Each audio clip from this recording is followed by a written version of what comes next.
I'm Nicola Tallant, and you're listening to Crime World, a podcast about criminals, drugs, and the sins of the underworld.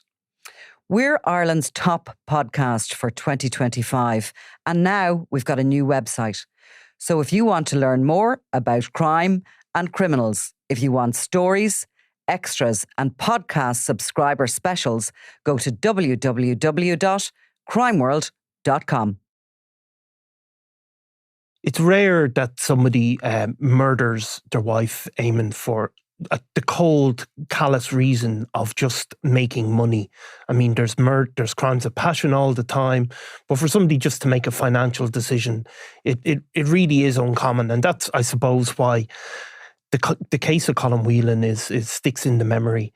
Now, you've the latest story on his movements. He's going to an open prison, which is, I think he's in prison now almost over 22 or 3 years, is it? It's 21 years behind bars. Right. And I suppose another aspect of Colin Whelan, who was he was convicted of killing his newly married wife, Mary Goff, in their home in March 2001, was that he almost got away with it. He came very close to getting away scot-free and, without disappearing without a trace at one point when he managed to get bail. It's actually an interesting case in the way, because it was one of the first cases which is quite common now, the internet search history was used as part of the evidence.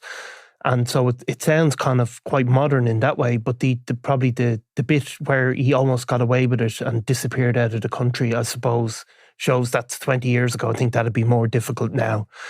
So tell us really about Colin Whelan and Mary Goff. They met, I think, was it in 1993. He's from, he didn't have any sort of background in crime or violence. No, not at all. I mean, they were just two very ordinary young people. They got married in 2000.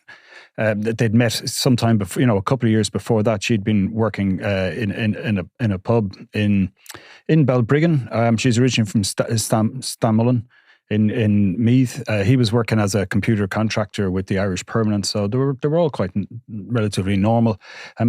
He'd bought a house from his own family in Balbriggan, and they moved into that in Clonard Street. And they were, and to all intents and purposes, on the surfaces, they were just, a young couple going about, setting up their life, discussing, whether we're going to start a family, this sort of thing, talking about renovations on this old house on Clonard Street in Balbriggan.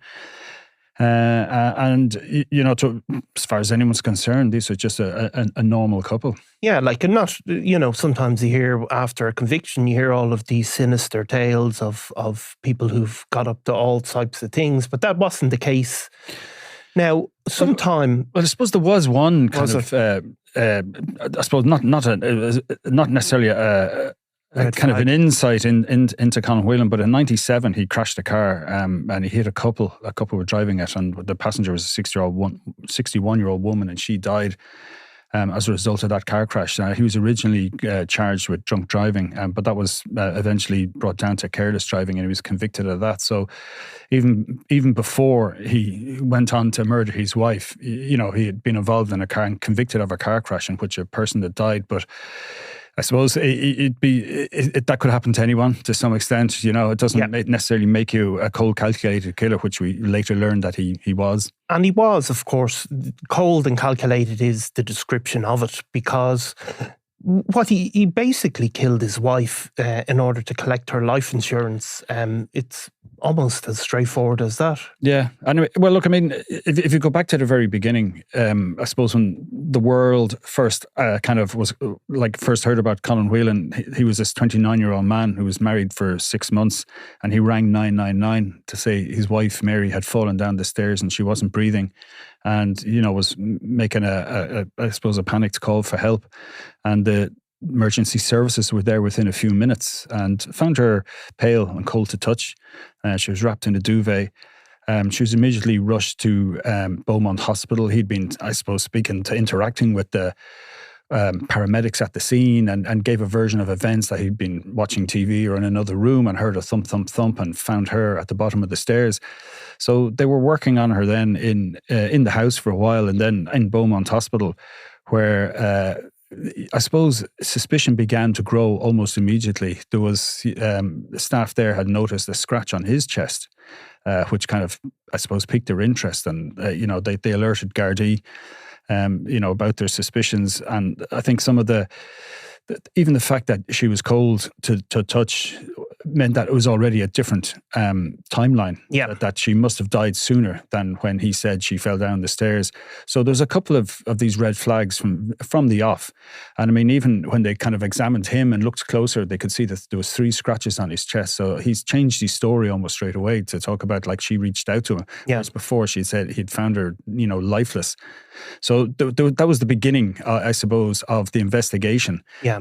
I think Mary Cassidy, would later in her evidence in court say that immediately she knew she had died from asphyxiation and compression of the neck. So he was a suspect from day one. So it takes, I think, the police about a month to charge him. It's not too long. It's not one of those cases that gets that doesn't get that they don't get to bring a charge pretty quickly. And once he's charged, he must eventually get High Court bail, because it just continues to get bizarre even before it gets to court, really. Yeah, and I mean, even before he gets the bail, I mean, we find out then that the guards have gone into this deep dive. Yeah. And they wanted, as you mentioned earlier, about the internet search. Now, it wasn't actually on the computer he was using, but it was still in the server from one of the companies that, I suppose, was hosting whatever his internet search. And they found things like searches that he made, like blocking the windpipe and how long does it take to die from asphyxiation and death by strangulation, lack of oxygen. So again, this is I suppose, one of these strands of circumstantial evidence, as they use the phrase, that will form into a strong rope of guilt. And I think it was one of the first cases where that sort of evidence had been used. Very common now, and we have cases all the time where this comes up, but I think it was kind of revolutionary enough. And I suppose, I suppose the internet is pointing the finger at you. And I mean, even he'd also accessed information about a case in North Carolina, which was very much the same in the way that the towel and duvet was used to keep the body warm. So, it really looks like at this stage that there was, premeditation going in there, which is, so they now have strangulation as a possible, the way she died method, and they have the premeditation. And it also provided, the internet searches also, or the internet history also provided something of a motive as well, because he had been in touch with a woman in the UK that he was planning to meet, I think.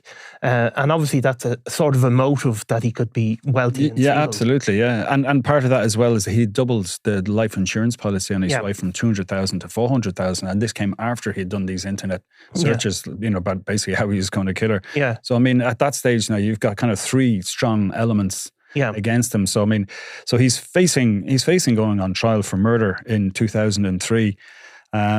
And he gets, it was controversial at the time. He did get bail despite guard objections. But again, I suppose there's no history of flight or no history of interfering with witnesses or anything like this. So I mean, that's usually why people get bail. So I mean, in a way, it would have been easy enough for him to get bail. Certainly, even by today's standards, there was not necessarily a question that he's going to disappear. But the only thing I suppose would be why you keep someone in is that the evidence is so strong against them that you keep them in. And we have seen that. Richard Satchwell was from day one was arrested and never given bail. And Joe O'Reilly, I remember, used to be walking into court every day for his trial and then going home. So it's not uncommon, especially if you've no criminal convictions of note. Yeah, absolutely. Yeah. And I suppose when it took a strange turn, then it was a couple of months in 2003. He didn't turn up to sign on at the Garda station as he was supposed to. He had told his family he was going for a drive, and his car was found at Howth Head.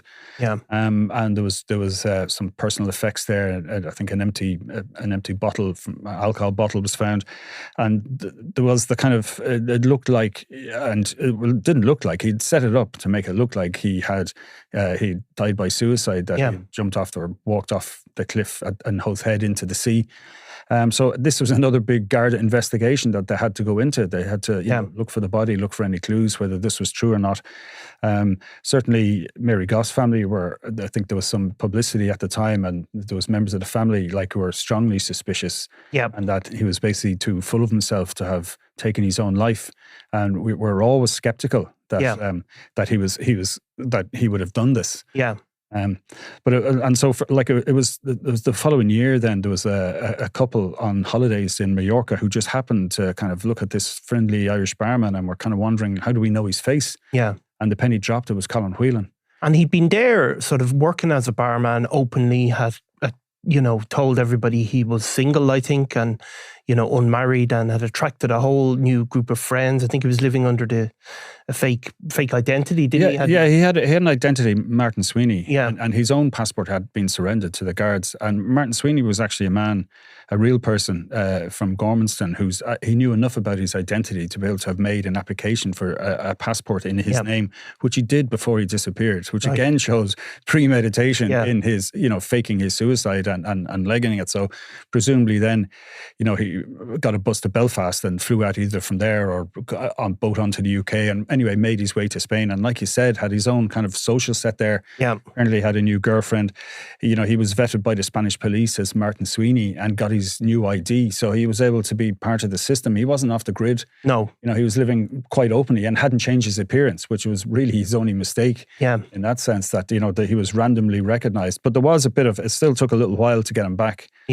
Before the trial went ahead. So this is all, you can imagine, like the what the family, Mary Goss family, were going through, that this guy, had kicked the can down the road as far as he could. I mean, you're now what, you're 3 years later. 2004. And this is a man who has been, from day one has been the chief suspect and the only suspect, and with a mountain of evidence against him, and yet it takes until April 2005 before he's finally convicted. And he gets an automatic life sentence. And I think her family spoke very movingly in court and afterwards about how, that Mary had been a sort of, basically everybody would agree that she was a lovely person, and her only crime had been to love him too much, I think it was said.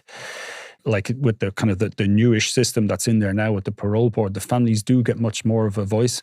So, if they're continuing to voice their objection, and the fact that it would be kind of, I suppose, hurtful to them, to probably understate it a little bit, that they're going to always kind of keep pushing it. And I mean, like Paul Carney, the judge at the time, I mean, he described it as the most calculating and callous killing that he'd ever encountered in his time in court. And this has been, this is a phrase, we said it ourselves at the start of this, but it's a phrase that's been used throughout, it's been the subject of documentaries and stories, and it's a phrase that is constantly used.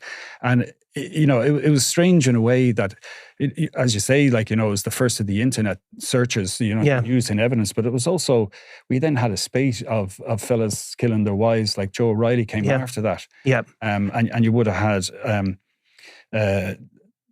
had Brian Carney, who killed Siobhan McLaughlin in 2006 as well. And of course, you had Eamon Dillon, who wasn't convicted of murder. He got 6.5 years. He attacked his wife and hit her with a brick, Celine Coley, and he was freed in 2015. So I mean, you have, it stood out in a sense that it was the first time we saw this kind of, calculated murder of a spouse. Certainly Joe O'Reilly and Brian Carney, they were both very sort of respected members of their community, certainly on outward appearances seemed to be, good husbands and good fathers in some cases, had good jobs. People, certainly they were,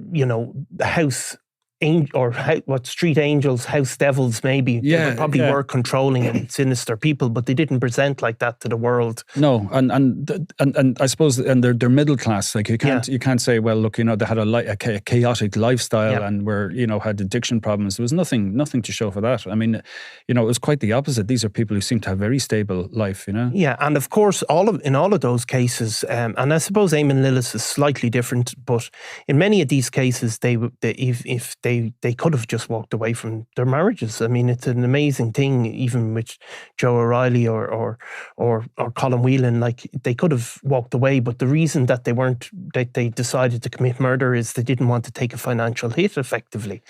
And also the sheer arrogance that they thought they could get away with it, and that somebody else's life didn't matter much to, as you say, to keep the finances in order. Exactly. I mean, they could have. Joe O'Reilly's motivations were to maintain control of his family and his financial situations. I mean, he could have literally just walked away, but he wasn't willing to do that. Now, Colin Whelan's gone to Loughan House. I think he spent most of his sentence in Wheatfield. It's a very different life in Loughan House, is it? Yeah, well, it certainly is. I mean, Wheatfield is, it's a medium security prison. So, I mean, I'd say from the inside, a medium and a high security look pretty much the same. But he worked as a chef there. So, I mean, he had a bit of responsibility. Yeah. He obviously had something to do. I mean, there was very little, we never heard too much really about him. Like, whereas Joe O'Reilly, for instance, we know has rubbed people up the wrong way in the past. Like, he comes across as very arrogant. He's a tall guy, he's, confident and all the rest. Colin Whelan, we haven't heard as much about. In Loughan House, if they have a training course or if they have a job or something to do, they are allowed out. Yeah. It's not necessarily, you're not free to come and go. You don't just get up in the morning and walk out and have to be back by 7. Like, you need to be, you have to have a structured plan of where you're going, what you're doing. But they'd be staying in dormitories. They wouldn't be in cells. Yeah. They'd have a lot more access to the outside world, certainly. And I suppose that they'd be controlling their own food to some extent, not necessarily eating from the central kitchen. I mean, they have mobile phones and everything, don't they? Yeah, they do. Yeah. And there's a car wash there. Yeah. They can work in that. Yeah.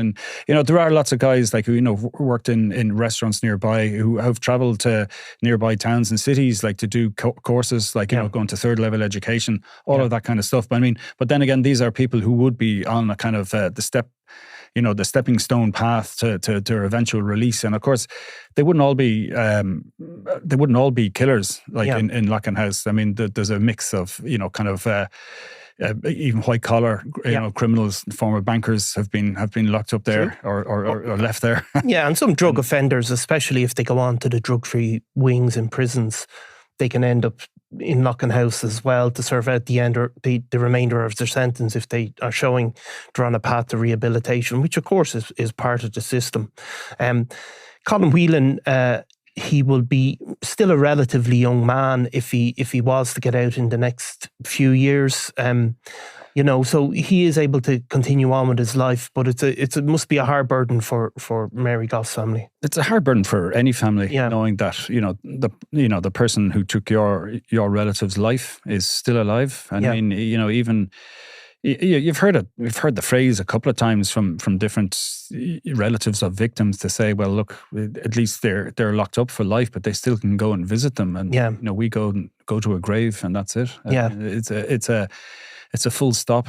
The person in prison does have a chance of getting out. I mean, Whelan is 21 years inside. He was 29, I think, when he was convicted.